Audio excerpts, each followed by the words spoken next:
Hello friends, हमारा measures of central tendency का topic continue चल रहा है।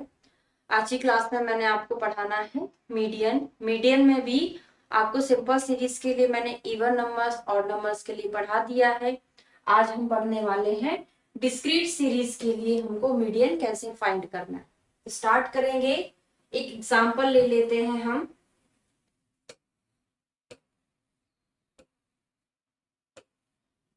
Number of observation, number of accident लिख लो। ये क्या हो गया, हमारा एक्स हो गया ऑब्जर्वेशन, और यहाँ पे डेज, तो ये हमारी हो जाएगी फ्रीक्वेंसी।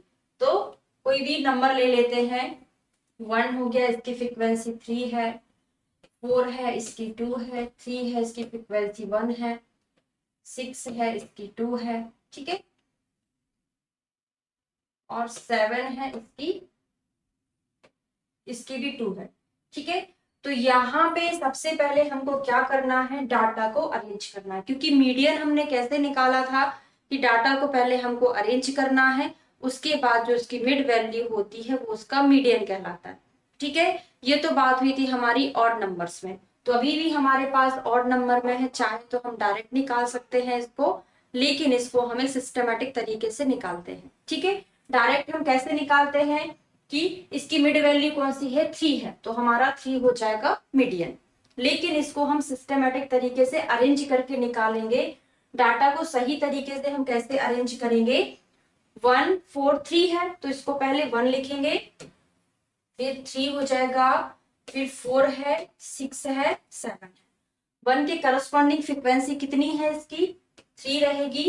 3 की 1 है, 4 की 2, 6 की भी 2 है, 7 की भी 2 है। ठीक है, तो ये सिंपल सा मैंने कम कम डिजिट इसीलिए लिया ताकि आपको मैथमेटिक सॉल्व करने में आसानी हो। अभी ओनली समझने के लिए, जब आपके साथ एग्जाम में आएगा तो आपको फिर मैथमेटिक बहुत ज्यादा यूज करना पड़ेगा। ठीक है, तो ये हमारा ऑब्जर्वेशन हो गया, ये हमारी फ्रीक्वेंसी हो गई। ठीक है, अब इसमें हम क्या करेंगे, इसमें हम डायरेक्ट फॉर्मूला फिट करके भी निकाल सकते हैं। दोनों तरीके से मैं आपको सॉल्व करके बताऊंगी। ठीक है, तो सबसे पहले आप देखिए एन कितना है, एन हमारा 5 है। इसका मतलब ये हो गया कि हमारे पास ऑड सीरीज है। ऑड सीरीज का फॉर्मूला क्या होता है, आप पढ़ के आए हैं पहले, n+1 divided bye truth observation. तो n हमारा 5 है, +1 डिवाइडेड बाय ट्रूथ ऑब्जर्वेशन। इसको आप सॉल्व करेंगे तो 6 बाय ट्रूथ ऑब्जर्वेशन। फिर सॉल्व करेंगे तो आपका आंसर आ जाएगा कि जो थर्ड ऑब्जर्वेशन है वो हमारा आंसर हुआ। थर्ड ऑब्जर्वेशन कौन सा है, 1 2 3। तो जो 4 है ना, 4 हमारा मीडियन कहलाया गिवन डेटा का। ये तो मैंने आपको डायरेक्टली निकाल के बता दिया। ये हमारी हो गई फर्स्ट मेथड। सेकेंड मेथड में हम क्या करेंगे, सेकेंड में हम करेंगे कि हम डायरेक्ट इसको पहले एन को फाइंड करें, है ना। एन तो हमारे पास है, इसका फॉर्मूला ये होता है n/2 कितना होना चाहिए, जस्ट मोर देन होना चाहिए क्यूमुलेटिव फ्रीक्वेंसी से, जस्ट मोर देन। ठीक है, समझ रहे हैं, जो n/2 की वैल्यू आएगी वो जस्ट बड़ी होनी चाहिए क्यूमुलेटिव फ्रीक्वेंसी से, उसके जो सामने वाला ऑब्जर्वेशन रहेगा वो उसका मीडियन कहलाएगा। तो सबसे पहले इसके लिए हमको क्यूमुलेटिव फ्रीक्वेंसी फाइंड करना होगा। तो क्यूमुलेटिव फ्रीक्वेंसी हम कैसे निकालते हैं, क्यूमुलेटिव फ्रीक्वेंसी को निकालने का तरीका मैंने आपको पहले भी बता दिया है। तो आप निकालेंगे कैसे, यहाँ पे 3 है, 3 रहेगा। बस हमको एक आगे आगे क्लास का एक एक चीज प्लस करते जाना है। ठीक है, 3 + 1 4 हो गया, 4 + 2 6, 6 + 2 8, 8 + 2 10 हो जाएगा। ठीक है, तो इसका मतलब ये हुआ कि जो हमारा n है ना, वो भी कितना है, 10 है ना। टोटल फ्रीक्वेंसी भी हमारी 10 है, क्योंकि यहाँ पे 10 आया तो फ्रीक्वेंसी हमारी 10 होनी ही है। ठीक है, तो अब हम क्या करेंगे, n की जगह हमने रखा 10 डिवाइडेड बाय 2, इसको कट कर देंगे तो क्या आ जाएगा, 5 आ जाएगा। तो 5 के जस्ट बाद वाला, तो क्यूमुलेटिव फ्रीक्वेंसी से जस्ट बाद वाला होना चाहिए। तो क्यूमुलेटिव फ्रीक्वेंसी कितनी, 4। 4 के जस्ट बाद कौन सा आ रहा है, यहाँ पे 6। तो हमारा आंसर क्या था, मतलब n/2 क्या है, 5 है।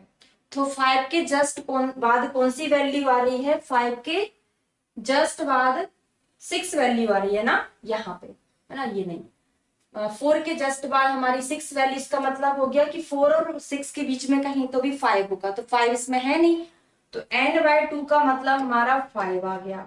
तो 5 के जस्ट बाद कौन सी क्यूमुलेटिव फ्रीक्वेंसी आ रही है, 6 आ रही है। तो 6 के करस्पॉन्डिंग जो हमारा ऑब्जर्वेशन रहेगा वो उस क्लास का मीडियन कहलाएगा। अभी समझ में आया कि जो हमने n/2 निकाला है, n/2 के बाद कौन सी फ्रीक्वेंसी है, यहाँ पे 6 है ना, n/2 में हमारा 5 आया, 5 के जस्ट बाद 6 है, तो 6 के करस्पॉन्डिंग जो हमारा ऑब्जर्वेशन रहेगा वो उसका मीडियन कहलाएगा। तो मैंने आपको 2 मेथड से सॉल्व करके बता दिया है कि ऑड नंबर होगा तो हमको ये फॉर्मूला लगाना है। अगर यहीं पर इवन नंबर आता तो इवन के लिए हम कौन सा फॉर्मूला अप्लाई करते, n/2 प्लस n+1/2 है ना, वो ब्रैकेट रहेगा, फिर डिवाइडेड बाय 2। ठीक है, इससे मैंने आपको पहले बताया है इवन सीरीज में कैसे सॉल्व करते हैं। ठीक है, तो ये दूसरा मेथड हो गया। अब तीसरा मेथड हम क्या करें, थोड़ा सा इसको और डिटेल में समझेंगे। तीसरे मेथड में हम क्या करेंगे, पहले हम हर एक को इसको हम सिंपल सीरीज में कन्वर्ट कर लेते, ओनली समझाने के लिए, ऐसा मेथड नहीं है ये, ओनली हमको समझना है ये आंसर आया कैसे। तो पहले 1 कितनी बार है, 3 बार है। सिंपल सीरीज मैंने अगर कन्वर्ट किया तो 1 हमारे पास 3 बार आया हुआ है, 1 की फ्रीक्वेंसी 3 है, 3 की 1 है, 4 की 2 है, 6 कितनी बार आया है, 6 भी 2 बार आया है। ठीक है, 7 भी 2 बार आया है। इसका मतलब हमारा जो टोटल डाटा है 10 हो जाना चाहिए, 1 2 3 4 5 6 7 8 9 10। तो ये हमने डिस्क्रीट को ही सिंपल सीरीज में कन्वर्ट कर लिया। ठीक है, अब क्यूमुलेटिव फ्रीक्वेंसी का क्या लेना देना होता है इससे, वही मैं आपको समझा रही हूं इस क्लास में। क्यूमुलेटिव फ्रीक्वेंसी मतलब ये होता है कि जो 1 है, मतलब 3 संख्या तक, 1 2 3, 3 नंबर्स तक 1 ही 1 है। ठीक है, उसके बाद 3 के बाद कौन सी वैल्यू आएगी, 4, तो डायरेक्ट 4 यहाँ पे लिखा ही हुआ है। ठीक है, 4 नंबर भी कितना होगा, 3 होगा, तो जो 3 संख्या तक है 1 ही 1 रहेगा, 4 नंबर पे कितना रहेगा, 3 रहेगा। अब 4 के बाद क्या आएगा, 5, तो 5 से लेके 6 वैल्यू तक, 5 से लेके 6 वैल्यू तक कितना है नंबर आपका, 4 रहेगा। तो 5 से लेके 6 वैल्यू तक नंबर कितना है, 4 4 रहेगा। ठीक है, उसके बाद 6 के बाद कौन सी वैल्यू आती है, 7, तो 7 वैल्यू से लेके 8 वैल्यू तक आपके पास कितना नंबर है, 6 नंबर है।